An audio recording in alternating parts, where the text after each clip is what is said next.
Bismillahirrahmanirrahim. Assalamualaikum warahmatullahi wabarakatuh. Baik anak-anak semuanya, kita kali ini akan praktek untuk menyusun jurnal dari perusahaan dagang UD Buana, yaitu pada soal uji kompetensi kalian atau UKK tahun 2021.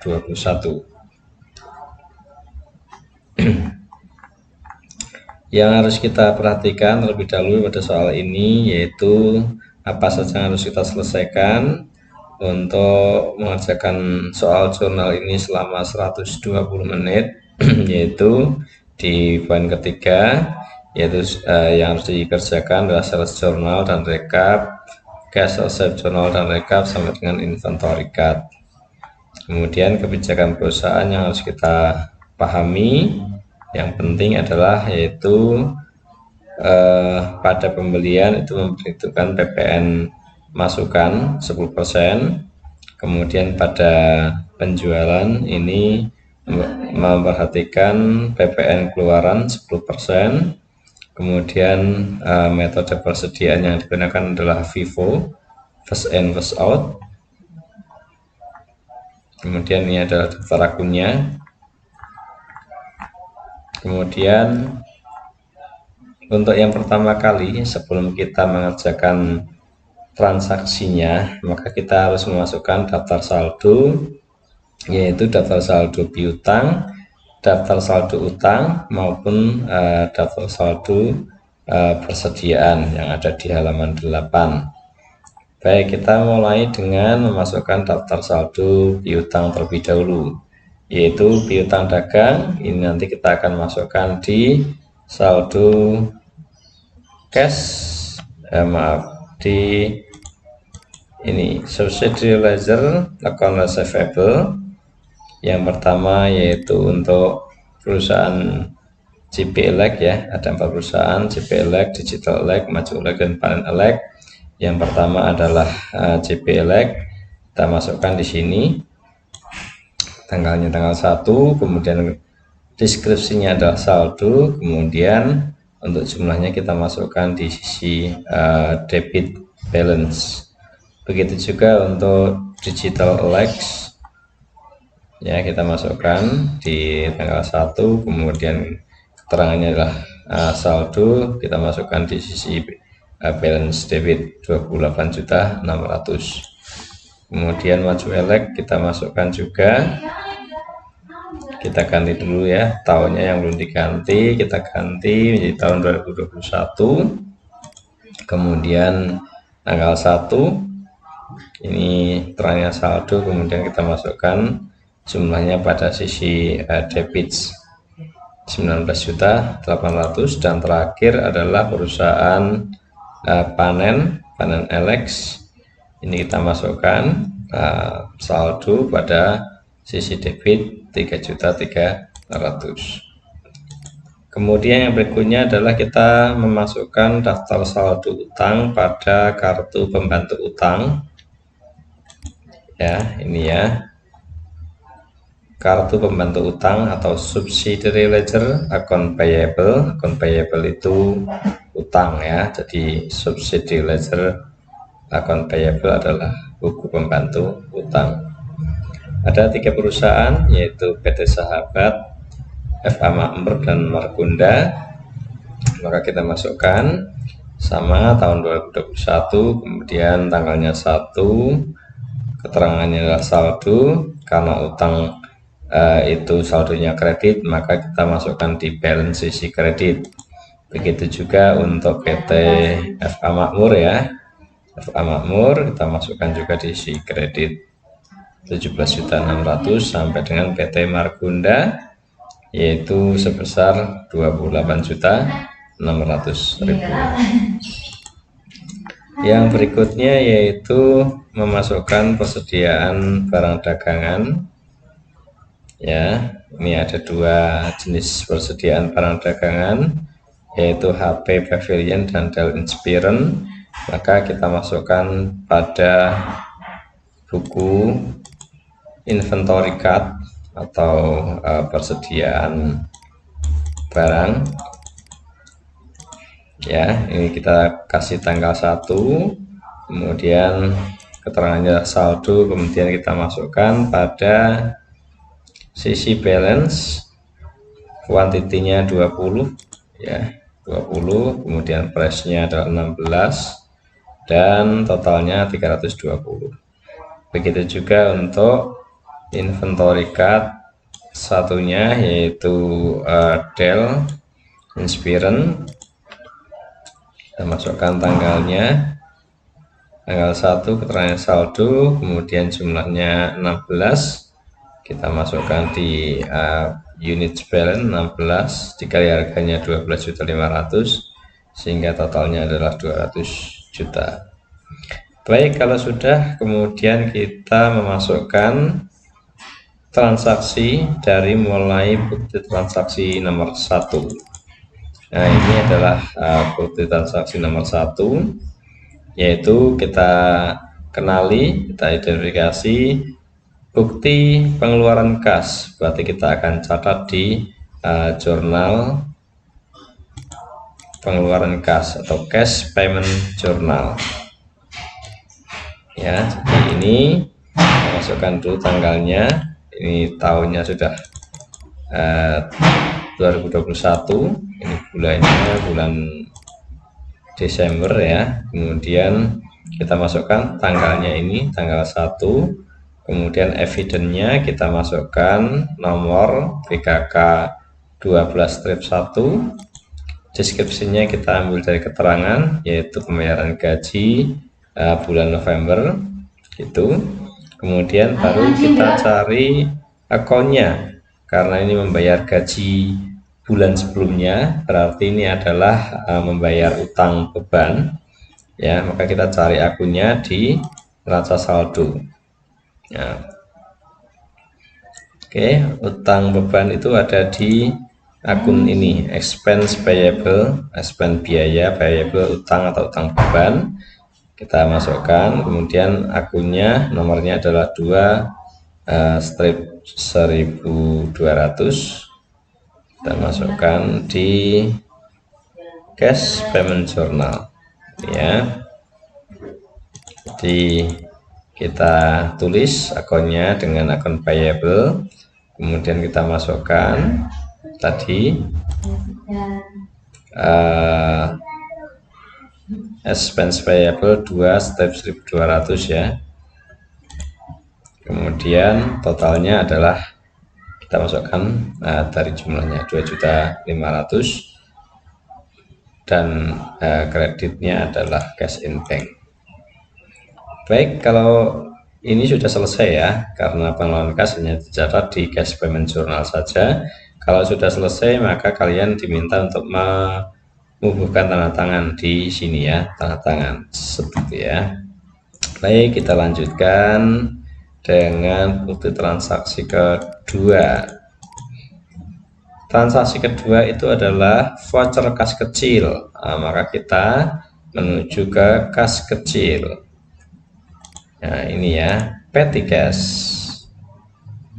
Petty cash. Oke.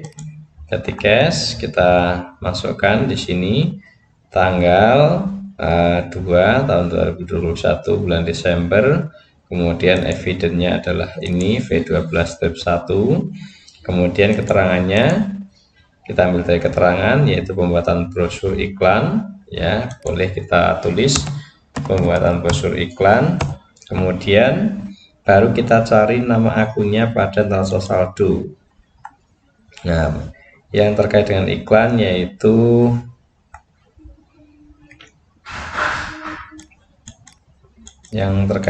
adalah ini ya, advertising expense, kodenya 6/1000, sehingga kita masukkan akunnya adalah advertising expense, kodenya 6/1000 dan kita masukkan jumlahnya adalah 675 dan kreditnya adalah petty cash.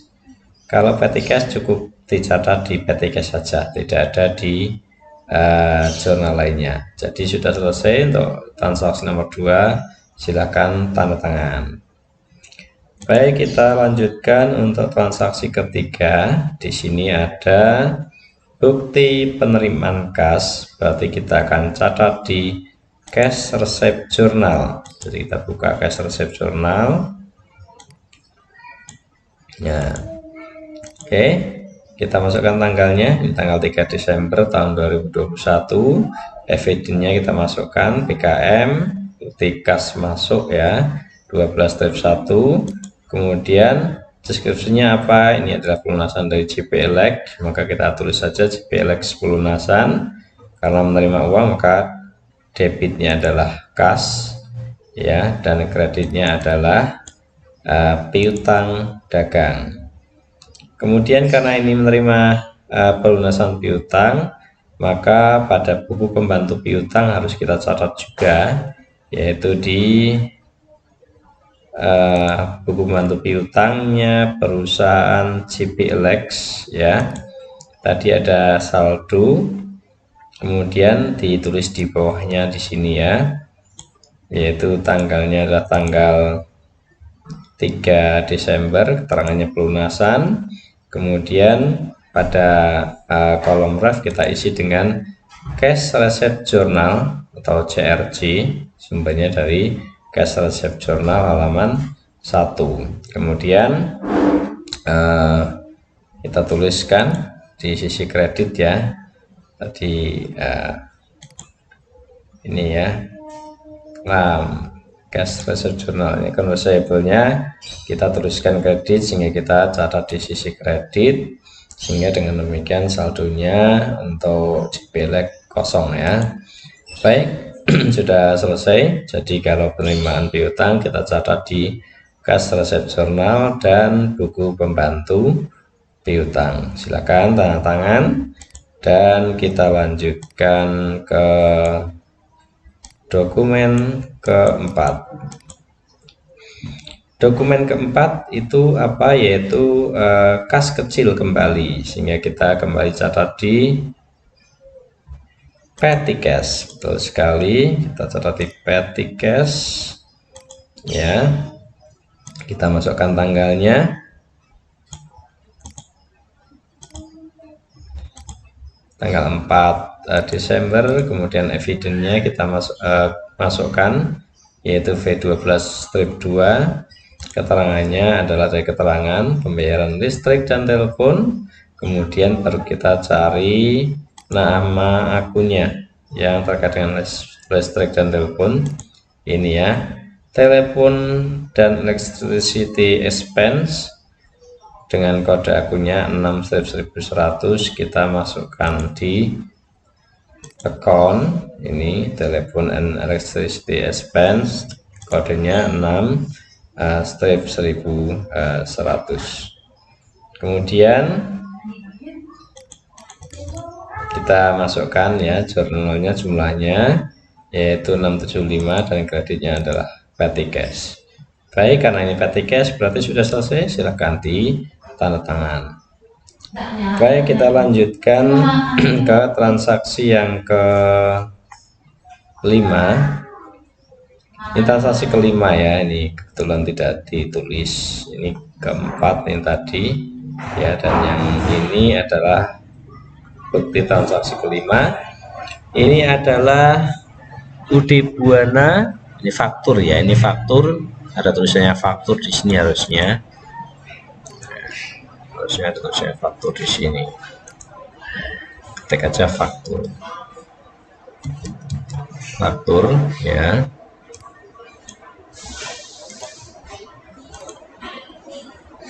Ya, jadi ini faktur dari UD Buana kepada DigitalElect. Artinya UD Buana melakukan penjualan secara kredit kepada perusahaan JPLX, sehingga kita catat yang pertama kali adalah di jurnal penjualan atau sales journal ya. Baik, kita masukkan tanggalnya, tanggal 6 ya, tanggal 6. Kemudian evidence-nya adalah ini, nomor evidence-nya F12-1, keterangannya DigitalElect, tempat perusahaan yang dijual kepada CP Lex. Kemudian debitnya adalah akun receivable atau piutang, dan kreditnya yang pertama adalah merchandise, sales merchandise ya, sebesar total harganya 2.260.000.000. Kemudian ingat kalau penjualan ada pajak yang harus dikeluarkan, namanya PPN keluaran atau VAT out, yaitu sebesar ini ya, 16.200 ditambah 9.800.000 atau sebesar 26 juta. Oke, kemudian kita catat karena ini piutang ya, maka berikutnya kita catat ke buku pembantu piutang, yaitu buku pembantu piutangnya Digital Alex. Maka kita buka Digital Alex ya, tadi ada saldo, kemudian kita catat di bawahnya saldo tanggal 6, keterangan penjualan. Tadi piutangnya debit ya, kita masukkan debit 286 juta, sehingga saldonya sekarang menjadi 28.600.000 ditambah 2.286 juta, sehingga totalnya menjadi 314.600.000. Oke, sudah selesai belum? Belum ya. Berikutnya, karena ini ada penjualan, maka persediaan barang dagangnya akan berkurang, maka kita harus catat juga di kartu persediaan. Oke, kartu persediaan yang pertama adalah HP ya, karena ini ada penjualan HP, maka kita catat di kartu persediaan HP. Oke, kita masukkan tadi nomor evidennya, keterangannya adalah penjualan, karena penjualan berarti berkurang ya, kita masukkan di out, ini 9. Harganya yang mana? Harganya yang kita pakai adalah harga dari persediaan, yaitu 16 juta, sehingga totalnya ini adalah 9 kali 16 juta, 144 juta. Dengan demikian untuk saldonya menjadi 11 ya, tadi ada 20 kemudian dikurangi 9, 11 kali 16 juta, 176 juta. Begitu juga untuk persediaannya Dell. Persediaan Dell kita catat di persediaan Dell di sini ya, di bawah saldo kita masukkan tanggalnya, tanggal 6. Kemudian evidennya adalah F12-1, keterangannya penjualan. Ini kuantitinya kita masukkan di out ya, karena penjualan. Harganya adalah harga dari persediaannya 12.500.000 ini. Kemudian totalnya kita kalikan, sehingga jumlah persediaannya Dell tadi ada 16, kemudian berkurang 7, sehingga tersedia 9 atau saldo 9. Kemudian total saldonya adalah 9 kali 12.500 atau 112.500. Nah, sudah selesai belum? Belum ya, karena ini penjualan, maka kita juga harus mencatat harga pokok penjualan. Kita catat harga pokok penjualan, yaitu kita catat di General Journal. Oke, General Journal kita catat ya, tanggalnya tanggal 6, kemudian invoice-nya tetap tidak berubah, F12-1. Kemudian sisi debitnya kita catat cost of goods sold ya, HPP, cost of goods sold. Nah, kita cari di neraca saldo sini ya, cost of goods sold. Cost of goods sold ini kemudian kita masukkan kode akunnya. Kode akunnya 5/1100. ya. Dan kreditnya adalah karena menjual maka persediaan barangnya berkurang, maka kita catat merchandise inventory dengan kode dari neraca saldo tadi ya, 1100. Lah angkanya dari mana? Angkanya adalah penjumlahan dari inventory card tadi ya. Jadi angka cost of goods sold-nya adalah penjumlahan dari ini total persediaan apa yang keluar tadi 144 juta untuk HP ditambah dengan 87.500.000 itu besarnya adalah 231.500.000. Sudah selesai ya. Jadi untuk penjualan itu kita harus mencatat di 4 buku. Yang pertama adalah sales journal, yang kedua adalah buku pembantu piutang atau subsidi ledger account receivable, yang berikutnya adalah mencatat di inventory card, dan yang terakhir mencatat cost of goods sold dan merchandise inventory di general journal. Baik, silakan ditandatangani karena sudah selesai.